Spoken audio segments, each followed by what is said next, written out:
Hi again everyone, welcome back again di Bitcoin Update. Happy 70k ya teman-teman, udah mencapai $70.000 dan sekarang sih lagi turun-turun tipis per saya bikin video. Tapi nggak ngaruh-ngaruh banyak lah ya. Intinya sih yang saya pengen sampaikan adalah walaupun ada FUD ya dari Tether, kemudian dari perang, Bitcoin tetap fine ya dalam keadaan yang relatif positif kalau kita lihat pergerakannya. Nah, ini kan posisi kita udah memasuki hari ke T-3 ya sebelum penutupan di akhir bulan Oktober.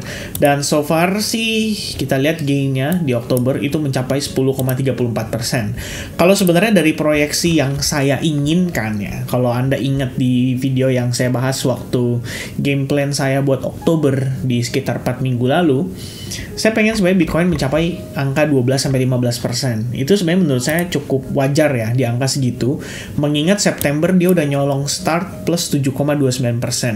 Jadi asumsi saya dengan 7,2% ya katakanlah sisanya nambah around 12-15% itu udah bagus banget untuk kuartal keempat ya, dimana kita baru memulai pada saat bulan Oktober ini. Dan lagi buat teman-teman yang mungkin nyimak ya di salah satu postingan saya yang saya pernah share ke kalian tentang what is Halloween strategy ya, kalau kalian lihat ini sebenarnya waktunya tepat sekali gitu loh ya. Kita berharap market itu dalam keadaan bullish bukan di waktu yang tidak tepat, tapi waktu yang relatif sangat tepat justru memasuki final di bulan Oktober. Namun di video ini saya pengen ajak teman-teman untuk sedikit lebih cautious saja atau lebih hati-hati terhadap satu possibility yang saya lihat bisa menjadi bentuk ancaman ya untuk pergerakan market pada bulan atau pada minggu ini. Terutama kita tahu minggu ini akan ada rilis data non-farm payroll di hari Jumat diiringi dengan unemployment rate. Dan kita sejauh ini yang kita dapatkan ya, informasi dari Jerome Powell atau dari The Fed atau dari FOMC, mereka ini fokusnya saat ini lagi terhadap jobs report. Jadi jobless claim, kemudian JOLTS job opening, nanti malam nih hari Selasa ya, JOLTS job opening kalian bisa lihat. Kemudian ada IDP non-farm employment change pada hari Rabu, ditambah di hari Rabu juga ada GDP. Jadi ini komplit ya, komplit banget, paket lengkap guys. Dan di hari Kamis itu di pagi hari ada BOJ interest rate decision, keputusan suku bunga Jepang. Mudah-mudahan sih nggak ada perubahan dan nggak ada tiba-tiba naik secara signifikan dan tiba-tiba gitu ya. Itu kalau sampai kayak gitu sih bahaya juga bagi market. Tapi kalau misalnya nggak ada perubahan, harusnya sia-sia di hari Kamis mungkin bisa steady aja, karena persiapannya nanti malamnya untuk inflation report melalui data personal consumption expenditure ya. Itu bakal cukup penting untuk mengukur kondisi inflasi. Nah, terakhir hari Jumat deh ya, non-farm payroll teman-teman. Dan yang lebih menarik, pada tanggal 1 November itu, sebetulnya kalau berdasarkan acuannya Moonphase ya teman-teman sekalian, atau Moonphase, ya 1 November itu bertepatan dengan New Moon. Dan pada dasarnya, ya ini saya tadi ngebahas singkat sama teman-teman di SAG ya. Nggak singkat sih, cukup panjang kita pembahasannya hari ini.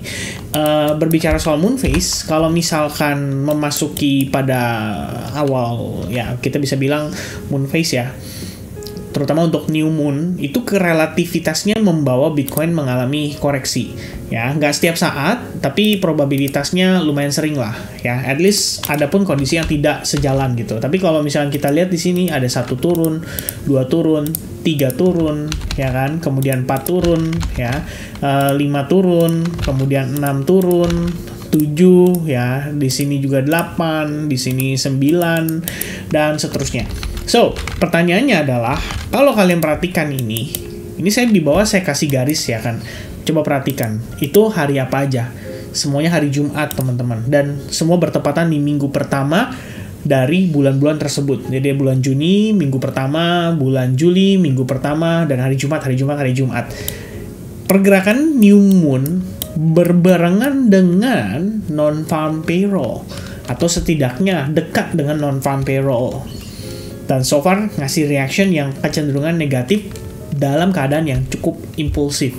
Nah, itu sebenarnya menjadi sebuah concern atau kekhawatiran aja gitu kan. I mean ini untuk jangka pendek, kita cuma berbicara buat kayak ya hari Jumat nanti gitu kan, dan mungkin penutupan pada pekan ini. Apakah Bitcoin bisa finish strong dalam tanda kutip di sini, bisa clear segala resistance yang ada di atasnya dari 68.250, kemudian trendline daripada broadening wedge gitu kan. Seperti yang saya sampaikan di previous video update guys, buat saya ini between kita udah valid breakout atau belum. Sebenarnya kalau udah pun ada yang orang melihatnya seperti ini gitu ya, jadi jatuhnya oke, dia valid breakout, retest terhadap trendline, and then boom, harusnya minggu ini dia bullish nih ya kan. Tapi kalau buat saya sedikit bawa lebih konservatif, dan pandangan berikutnya yang saya juga perhatikan adalah bagaimana SNR ini di flip. Jadi kalau misalnya minggu ini kita ngelihat dia closingnya finish strong, bagus banget ya. Tapi guys, ini sedikit menjelaskan ya.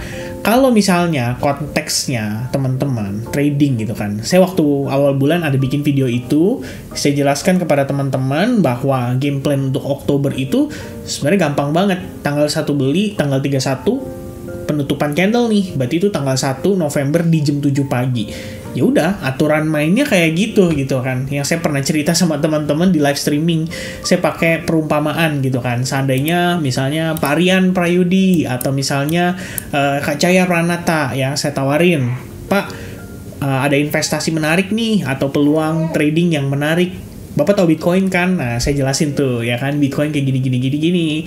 Nah, di bulan Oktober, Pak, biasanya return-nya itu kecenderungan positif, dan return yang ditawarkan average-nya cukup bagus.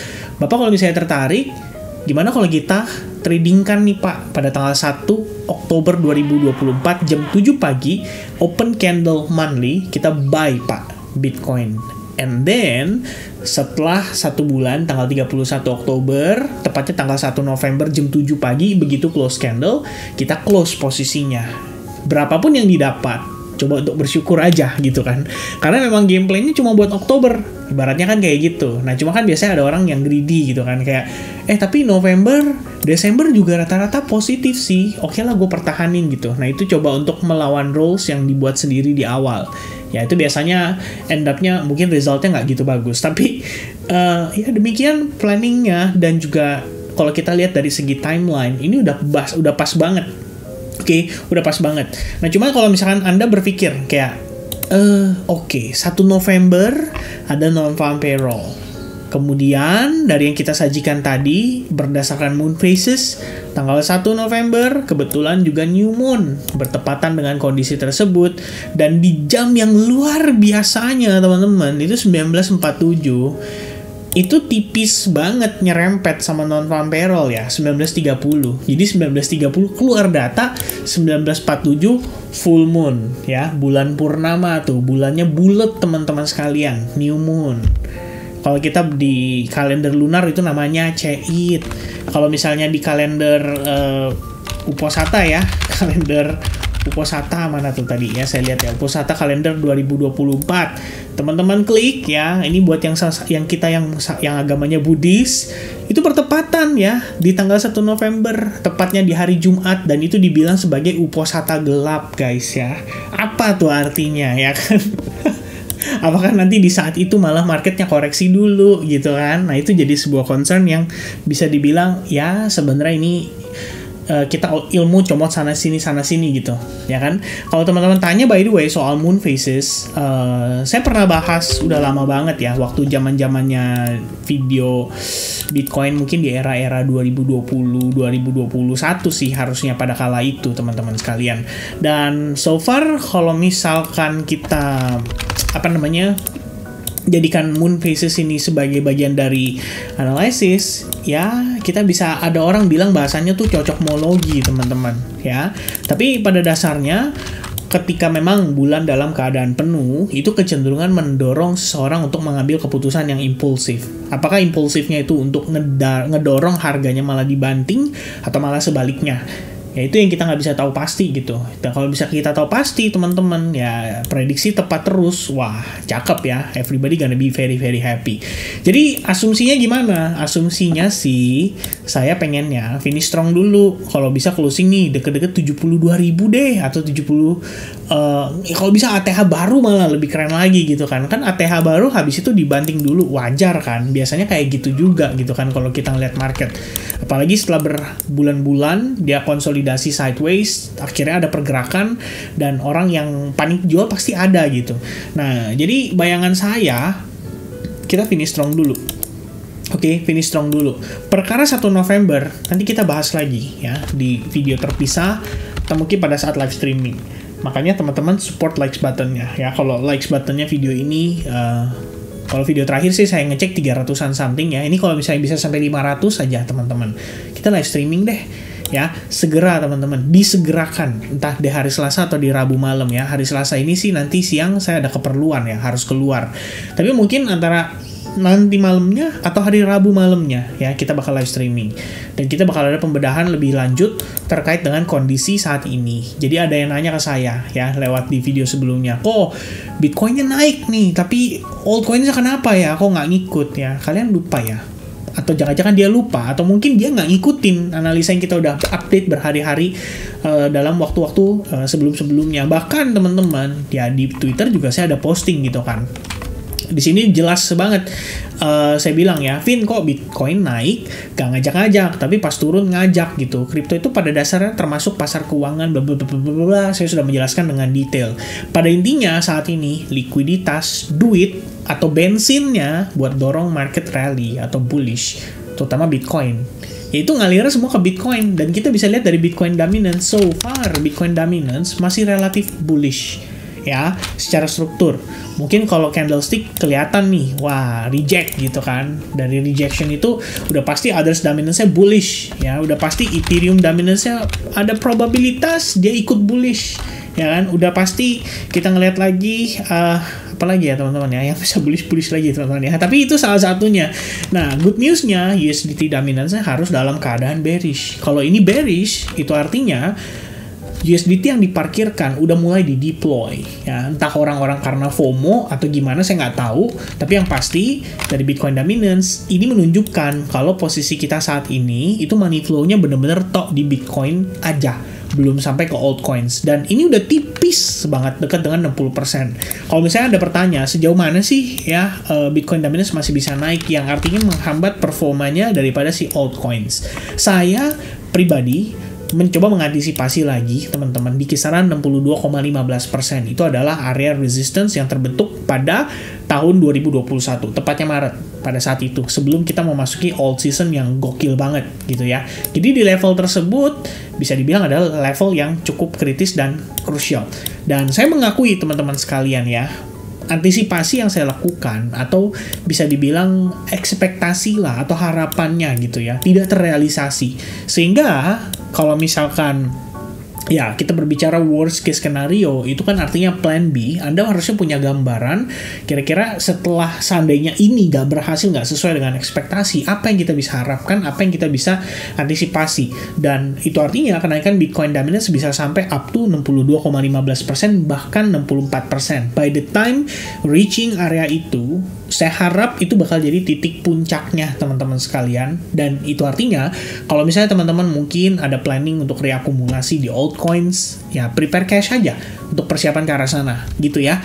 Nah, jadi kalau kita lihat di sini ya, kembali lagi ke Bitcoin di perspektif time frame daily ya, I don't know again ya guys what will gonna happen on November 1st, tapi demikian yang so far yang saya dapatkan. Dalam 1 jam lagi kita akan ngelihat Bitcoin closing, and hopefully closingnya bisa finish strong di atas previous high point. Walaupun di sini technically kita belum berhasil ngambil high yang lama di $70.000. Kalau kalian ingat, ini adalah high yang terbentuk gara-gara Bitcoin conference di Nashville. Ya. Bitcoin conference di Nashville, teman-teman. Ya, setelah itu nggak lama disambut dengan Japan market crash Ya, di tanggal 2 Agustus kita dapatkan berita tentang unemployment rate yang angkanya melonjak naik dari 4,1% ke 4,3%, market panik, kemudian Japan market crash ya di hari Seninnya, dari Sabtu sama Minggu Bitcoinnya udah nyolong start, orang udah pada buang barang, Senin dibanting kencang banget, and then dia bottoming di situ. Right? Tapi before itu kita euforia tuh lagi Bitcoin conference ya di Nashville dan lagi nunggu Donald Trump ngomong. Jadi begitu tembus $70.000, habis itu di reject. Nah, kali ini tembus $70.000 ada perbedaan, yaitu ETF inflow yang relatif agresif.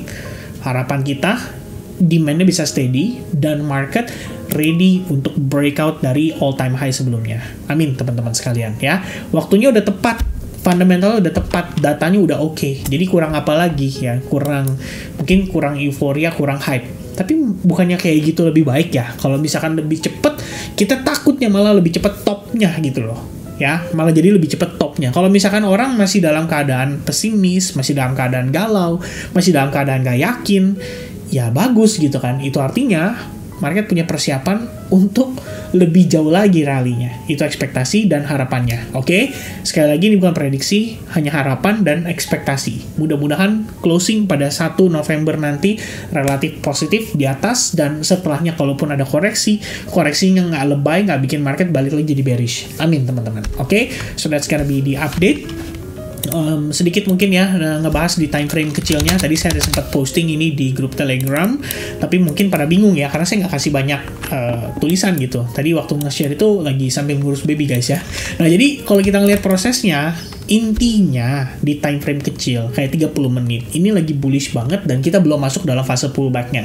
Kalau nanti dia pullback, antisipasi area 68.600 sampai 68.390 menjadi potensi di mana dia bisa rebound kembali. Ya, ini ekspektasi balik lagi, oke? Bisa nggak Vin dia dibanting lebih rendah? Ya, sangat bisa, teman-teman. Itu artinya kita memasuki fase inducement-nya. Dan kalau secara keseluruhan, dari penjelasan yang saya sudah pernah lakukan ya, buat teman-teman sekalian di salah satu live streaming kayaknya kita ada bahas soal market structure secara mendetail, ya. Dan pada intinya, kita mengalami market structure shift di sini, kemudian kita berhasil bertahan dari tekanan jualnya dan mempertahankan area OB internal ini. Setelah itu proses inducement berlangsung ya, kita ngelihatnya semenjak Bitcoin berhasil klaim area ini. Dan kemudian so far yang saya dapati, kita udah menciptakan high point yang baru. Dan kalau kita udah menciptakan high point yang baru, itu artinya kita punya level yang baru. Low point-nya di sini dan potentially high point masih ongoing dibentuk karena kita belum melihat ada inducement yang proper untuk time frame kecilnya. Kalau ada baru kita pertimbangkan kembali. Kalau misalkan belum ada, ya udah kita ngelihat dia rally aja atau dia nanjak aja di sini dalam satu dorongan cenderung relatif bullish. Alright, itu sementara ya yang saya lihat secara price action. Kalau secara struktur, teman-teman bisa ambil internal struktur di sini dan nanti perhatiin lagi ya kalau misalkan sampai dia beneran pullback dan let's say dia turun sampai ngelewatin area-area tadi, ya mungkin Anda bisa marking area itu untuk menjadi area yang diperhatikan atau berpotensi menjadi area kamu untuk masuk posisi di Bitcoin ya. So that's gonna be the update teman-teman sekalian seputar Bitcoin secara keseluruhan. Sorry banget kalau kita misalkan belum update lagi seputar altcoins-nya, tapi kalau misalnya teman-teman again ya, if you can help me reach 500 likes button di video ini, we're gonna do another live streaming dan kita bakal bahas secara keseluruhan supaya teman-teman dapat idenya juga dan bisa mengantisipasi kemungkinan-kemungkinan di market. Alright, so that's gonna be the update. Thank you very much guys for watching and God bless to everyone. I'll see you guys again in the next update. Cheers and have a nice day guys. Bye bye.